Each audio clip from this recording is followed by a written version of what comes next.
Hi friends, ಎಲ್ರಿಗೂ ನಮಸ್ಕಾರ. ನಾನು ಆಶಾ ಶ್ರೀಧರ್.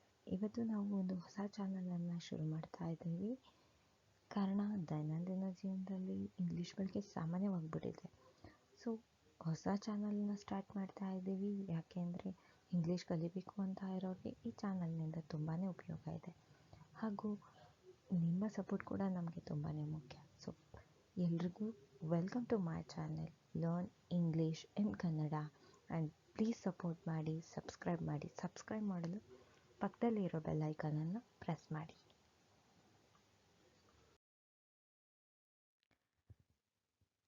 ಬನ್ನಿ ಫ್ರೆಂಡ್ಸ್, ನಮ್ಮ ಮೊದಲನೇ ಕ್ಲಾಸನ್ನು ಶುರು ಮಾಡೋಣ. ಸೊ ಮೊದಲನೇದಾಗಿ ನಾನು ಏನನ್ನು ತಗೊಳ್ತಾ ಇದ್ದೀನಿ ಅಂತಂದರೆ ಗ್ರೀಟಿಂಗ್ಸ್, ಅಂದರೆ ಶುಭಾಶಯಗಳನ್ನು ಹೇಗೆ ತಿಳಿಸೋದು ಇಂಗ್ಲೀಷ್ನಲ್ಲಿ ಅಂತ. ಗುಡ್ ಮಾರ್ನಿಂಗ್ ಅನ್ನೋ ವರ್ಡನ್ನು ಎಲ್ಲರೂ ಸರ್ವೇ ಸಾಮಾನ್ಯ ಕೇಳಿರ್ತೀವಿ. ಇದನ್ನು ನಾವು ಬೆಳಗ್ಗೆ ಟೈಮಲ್ಲಿ ಅಂದರೆ ಶುಭೋದಯ ಹೇಳೋಕ್ಕೆ ಯೂಸ್ ಮಾಡ್ತೀವಿ. ಶುಭೋದಯನ ಯಾವ ಟೈಮಲ್ಲಿ ಹೇಳ್ತೀವಿ? ಬೆಳಗ್ಗೆಯಿಂದ ಮಧ್ಯಾಹ್ನ 12 ಗಂಟೆವರೆಗೂ ನಾವು ಈ ಗುಡ್ ಮಾರ್ನಿಂಗ್ ಅನ್ನೋ ಪದನ ಯೂಸ್ ಮಾಡ್ಬೋದಾಗಿದೆ. ಸೊ ಗುಡ್ ಮಾರ್ನಿಂಗ್ ಅಂತಂದರೆ ಶುಭೋದಯ ಅಂತ ಅರ್ಥ. ಅದೇ ರೀತಿ ನಾವು ಗುಡ್ ಆಫ್ಟರ್ನೂನ್ ಅನ್ನೋದನ್ನು ಕೂಡ ಕೇಳಿರ್ತೀವಿ. ಗುಡ್ ಆಫ್ಟರ್ನೂನ್ ಅಂತಂದರೆ ಶುಭ ಮಧ್ಯಾಹ್ನ ಅಂತ.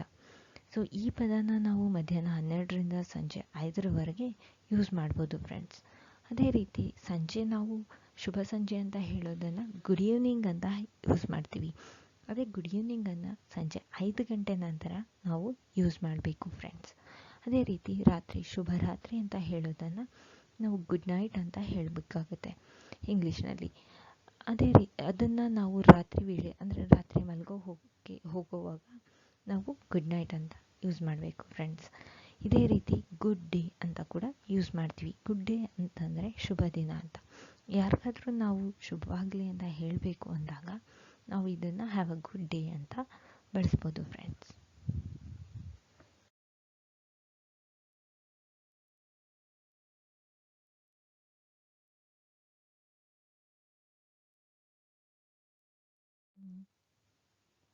ಫ್ರೆಂಡ್ಸ್, ನಾವು ಸಾಮಾನ್ಯವಾಗಿ ಯಾರಾದರೂ ಸಿಕ್ಕಾಗ ಹಾಯ್ ಹಲೋ ಅಂತ ಹೇಳೋದನ್ನು ಕೇಳಿರ್ತೀವಿ.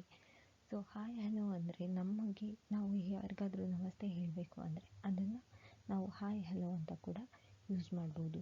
ಈ ಹಾಯ್ ಹಲೋ ಅನ್ನೋದು ನಮಗೆ ನಮಸ್ತೆ ಅನ್ನೋ ಅರ್ಥವನ್ನು ಕೊಡುತ್ತೆ.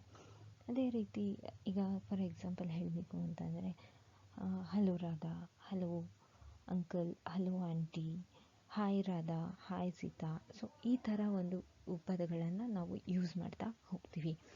ಅದೇ ಥರ ಗುಡ್ ಬೈ ಅಂತ ಕೂಡ ಯೂಸ್ ಮಾಡ್ಬೋದು. ಗುಡ್ ಬೈ ಅಂತ ನಾವು ಯಾವಾಗ ಯೂಸ್ ಮಾಡ್ತೀವಿ ಅಂತಂದರೆ ಯಾರನ್ನಾದರೂ ಮೀಟ್ ಮಾಡಿ ಬರುವಾಗ ಬಾಯ್ ಹೇಳ್ತೀವಿ. ಅಂದರೆ ನಾವು ಹೋಗ್ಬಿಡ್ತೀವಿ ಅಂತ ಹೇಳೋದನ್ನು ನಾವೇನು ಹೇಳ್ತೀವಿ? ಗುಡ್ ಬಾಯ್ ಅಂತ ಹೇಳ್ಬೋದು. ಗುಡ್ ಬಾಯ್ ಅಂತಂದರೆ ವಿದಾಯ ಹೇಳೋದು ಅಂತ ಅರ್ಥ. ಸೊ ಗುಡ್ ಬಾಯ್ ಅಂತಂದರೆ ಒಳ್ಳೆಯದು, ಹೋಗಿ ಬನ್ನಿ ಅಂತ ಹೇಳೋ ಅನ್ನೋ ಅರ್ಥವನ್ನು ಕೊಡುತ್ತೆ. ಅದೇ ರೀತಿ ಬಾಯ್ ಅಂತ ಕೂಡ ಯೂಸ್ ಮಾಡ್ತೀವಿ. ಬಾಯ್ ಬಾಯ್ ಅಂತ ಕೂಡ ಹೇಳ್ತೀವಿ. ಬಾಯ್ ಬಾಯ್ ಅಂತ ಹೇಳೋದ್ರಿಂದ ನೀವು ಹೋಗಿ ಬನ್ನಿ ಅಂತ ಅರ್ಥ ಬರುತ್ತೆ. ಅಂದರೆ ಬರ್ತೀನಿ ಅನ್ನೋ ಒಂದು ಅರ್ಥವನ್ನು ಕೊಡುತ್ತೆ. ಅದೇ ರೀತಿ ಸಿ ಯು ಸೂನ್ ಅಂತ ಯೂಸ್ ಮಾಡ್ತೀವಿ. ಸಿ ಯು ಸೂನ್ ಅಂತಂದರೆ ಶೀಘ್ರದಲ್ಲೇ ನಿಮ್ಮನ್ನು ಭೇಟಿ ಮಾಡ್ತೀನಿ ಅಂತ. ಅಂದರೆ ಮತ್ತೆ ನಾನು ಶೀಘ್ರದಲ್ಲೇ ನಿಮ್ಮನ್ನು ಭೇಟಿ ಮಾಡ್ತೇವೆ ಅಂತ ಹೇಳೋ ಒಂದು ರೂಪಕವಾಗಿ ನಾವು ಸಿ ಯು ಸೂನ್ ಅನ್ನೋ ಒಂದು ಪದನ ಯೂಸ್ ಮಾಡ್ತೀವಿ. ಯಾರನ್ನಾದ್ರೂ ಪುನಃ ಮೀಟ್ ಮಾಡೋಕ್ಕೆ ಅಂದರೆ ಅತಿ ಶೀಘ್ರದಲ್ಲೇ ಭೇಟಿ ಆಗ್ಬೋದು, ಆಗೋಣ ಅನ್ನೋ ಒಂದು ಅರ್ಥವನ್ನು ಈ ಸಿ ಯು ಸೂನ್ ಅನ್ನೋ ಒಂದು ಪದ ನಮಗೆ ಕೊಡುತ್ತೆ.